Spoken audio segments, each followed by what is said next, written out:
Chapter 5, March 3rd, Hawk Mountain Shelter, Georgia. Miles hiked today, 5.1. Total miles hiked on the Appalachian Trail, 7.6. Weather, sunny, cold. While Mom went off to do something in the bushes, pee, I guess, though I wasn't going to ask, I found Beagle. He'd packed his gear and was sitting behind the shelter with his eyes closed. "That's my mom," I said. "Figured," he said, opening his eyes. "So you're busted, huh?" "Not really. Sort of. We're going to Such's." "Cool," he said. He stood up. "See you." "Don't go, Beagle," I thought, "or let me come with you." "Thanks for breakfast," I said. "I mean, yesterday." He turned around. "Don't tell people you're all right when you're not, okay? Here's your mom frantic, and yesterday you were saying that she knew you were up here." I didn't know what to say. I looked away. He came closer and tapped me on the chin. "Hey, whatever, right? Look, the trail's been here 70 years. It'll be here 100 more. It'll be here when you come back." He walked away. Mom was going through my pack. "That's mine," I said. "Do you have an extra hat?" she asked. "Why would I want an extra hat?" She grunted. "Good question. Why would you? Where'd you get all this stuff? Did your father buy it for you?" "I bought it," I said. "I didn't tell him anything." Mom took off her shoes and socks, put on my extra pair of socks, and put her shoes back on. She rolled my sleeping bag and tied it with my tent and strapped the whole thing onto her back. "If this doesn't work, we'll take turns with the pack," she said. "How'd you find me?" I asked. "You left enough clues," she said. "There's a program on the computer. I can see what sites you've been visiting. Hiking, hiking, hiking, trail, trail, trail. Good thing, too. I was afraid you might have met someone online, one of those creeps in a chat room. I was so afraid." For a moment, her voice trembled. "You still have no idea the meaning of this, what you did to me. I can see you have no idea." "You're mad at me?" I said. "Of course I'm mad at you. What mother wouldn't be?" She nodded at my pack. "Put that on. Let's get going. Long walk today." "One who didn't care?" I said, looking at the ground. "What?" She'd lost it already, stopped paying attention. Never mind. Sometimes I thought her eyes were steel marbles, the way she could glare. "There's not a mother on earth who wouldn't care, Danny," she said. "Not a single one." Stomp, stomp, stomp. Away she went. I hurried after her, but I couldn't catch up. She had less to carry than I did, and she was strong. We'd gone a quarter mile down the trail when we ran back into a man walking the wrong way. He had on a pack on his back, a full, towering, overstuffed pack, and he was sweating hard. His breath sounded like bellows. I stepped aside to let him pass. I stared. I knew that he was one of the ones who hadn't made it, who'd quit right there at the start. Mom started to let him go by, then held out her hand. "Hey," she said, "you headed back to Amicalola?" "Ma'am," the man puffed, "I surely am. This was the stupidest of all stupid ideas that ever came into my head. Can you take a message?" Mom scrabbled in her coat pockets and came up with a ballpoint pen from the bank. She searched a bit more and found an unused Kleenex in the pocket of her jeans. "Call this number and leave a message on the machine. Say that Danny's found, she's fine, and we'll be in touch soon. Say it's from Susan, okay?" The man held the Kleenex delicately in his gloved hand. The number, "Danny's fine, from Susan. No problem." "Thanks." Mom pulled out her wallet, but the man waved it away. "It's important," Mom said. The man smiled. "Then I won't forget." He wheezed away, limping. "Quit staring," Mom told me. "I just can't believe anyone would quit. If you let me do this, I would never quit."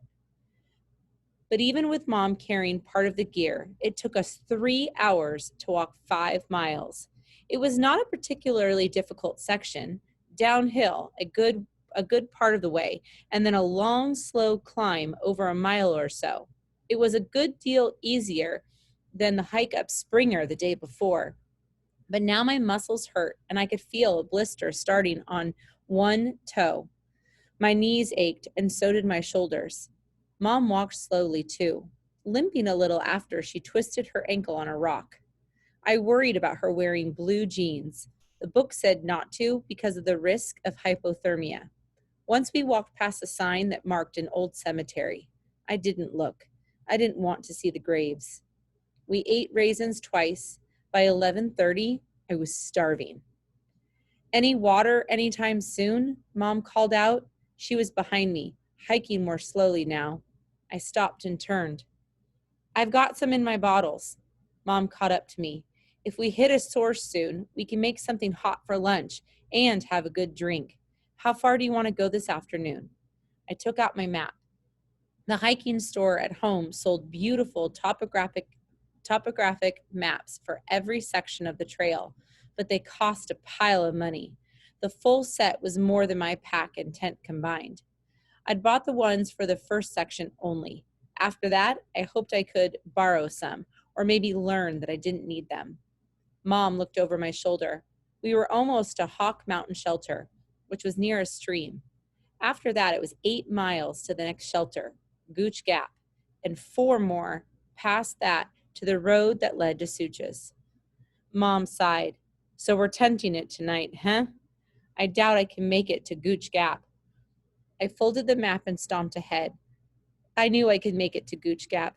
I could make it to Katahdin. No matter where we stopped tonight, we would be in Suchas tomorrow.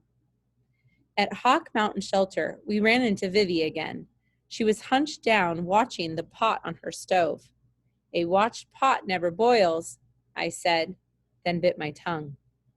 Vivi smiled. It'd better, she said. I'd hate to have to eat noodles raw. When Mom came up, she and Vivi fell to discussing trail cookery like it was the main task in their lives. Vivi didn't ask why Mom was in blue jeans or what we thought we were doing with one pack for the two of us. I suppose she'd overheard everything at Stover Creek. I got busy cooking lunch.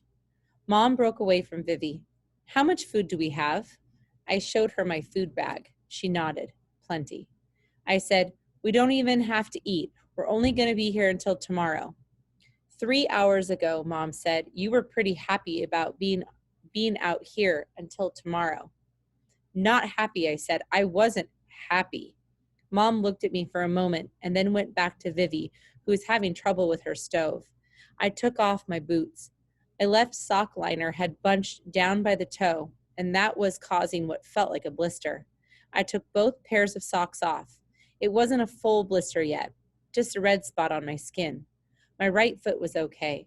I put the socks back on, carefully pulling them smooth. Vivi was telling Mom that a lot of faster hikers had gone past her. Did you see Beagle? I asked. Vivi looked up. Which one was Beagle? The one you were hiking with yesterday? Mom swiveled to face me. I couldn't interpret her look. It wasn't happy. Yeah, I said.